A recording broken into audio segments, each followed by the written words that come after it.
Alex Soros, djali I filantropit dhe investitorit George Soros, u martua të shtunën me Huma Abedin, strategen politike dhe një nga ndihmësit e afërta të Hillary Clinton. Ceremonia martesore u zhvillua në shtëpinë e çiftit në Watermill, New York. Dasmës u bashkuan mjaft të ftuar VIP si politikan, bota e biznesit, medias dhe showbizit, Bill e Hillary Clinton, Kamala Harris e financieri I njohur britanik James Rothschild ishin të pranishëm gjatë ceremonisë. Pamjet dhe dasmës parallore u publikuan nga revista Vogue. Vogue ka veçuar edhe një foto të kryeministrit shqiptar Edi Rama me dhëndrin Alex Soros. Kreu I qeverisë shqiptare ishte një ndër të ftuarit VIP të Soros. Revista shkruan gjithashtu se Rama ka ngritur edhe një dolli për çiftin, duke shtuar se nuk kanë munguar as batutat dhe momentet gazmore me protagonist kryeministrin shqiptar. Edi ngriti një nga dollit më të mira të mbrëmjes. Ajo përfshinte një thënie rreth preferencës për vejushat e divorcuara, duhet I isha aty për ta kuptuar, shkruan Vogue.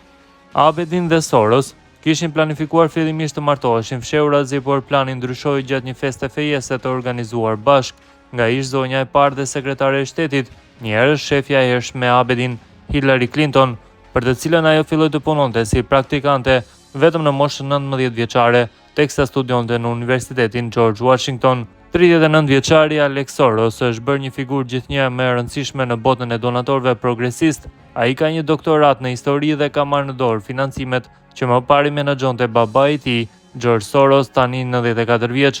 Alex e ka quajtur veten më politik se Jati dhe është mjaft aktiv në rrjetet sociale, ndërkohë çifti shpalli fejesën në korrik të vitit të kaluar.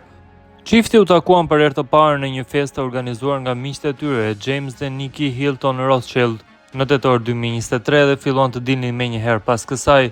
Në qershor 2024 ata u fejuan parësi Soros I propozoi Abedin me një unaz diamanti me prerje smeraldi. Alex bleu unazën një mëngjes dhe më propozoi pranë tavolinës së ngrënies po atë mbrëmje. Ai ma dha unazën në një qese duke thënë se ishte ëmbëlsirë, tregon Abedin për Vogue.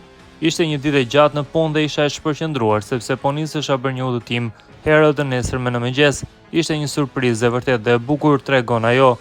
Por si një djalë romantik, Alex nuk u ndal me kaq, pasi disa javë më vonë ata udhëtuan për në Itali dhe ai propozoi përsëri në balkonin e dhomës së tyre të hotelit, ndërkohë që vetë Huma ka treguar se në asnjë moment planet e tyre për një dasëm të madhe nuk figuronin askund. U fejuan pa plane për të bërë dasëm, folën për të organizuar darka të vogla në qytete të ndryshme, sepse kemi familje dhe miq të ngushtë në të gjithë botën, por sapo vendosëm të bënim dasëm, ose më saktë kur na udhëzuan Hillary dhe Ana, të cilët nxorën kalendarët e tyre dhe sugjeruan datën, tha ajo. Data më pas u caktua dhe çifti ishin të qartë se çfarë dëshironin, pra një martesë mes njerëzve të tyre të dashur, e pikërisht në shtëpinë e tyre. E shumë është duke folur për gjatë ditëve të fundit për këtë dasëm, ndërkohë që vetë Vogue, të cilën kanë qëndruar krah çiftit dhe kanë ndjekur me detaj çdo moment të dasmës, kanë bërë së fundmi një artikull ku dhe kanë publikuar pamjet të cilat nuk ishin dalë askund nga dita magjike e Alexit dhe Humës. Ata zhvilluan 2 ceremoni gjatë fundjavës, të premten pati një festë më intime në shtëpinë e babait të Sorosit në Southampton me familjen dhe miqt për të nënshkruar nikahun në nder të besimit musliman të Abedin dhe ketubaun në nder të trashëgimisë hebreike të Sorosit.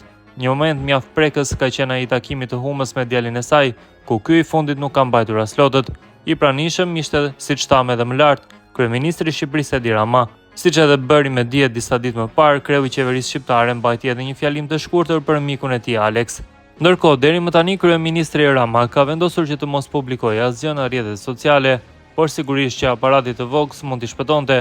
Ai kishte vendosur që në këtë dasëm të shkonte me një kostum ngjyrë pana, të kombinuar me një këmishë ngjyrë të bardhë dhe një papion në ngjyrë burgundi.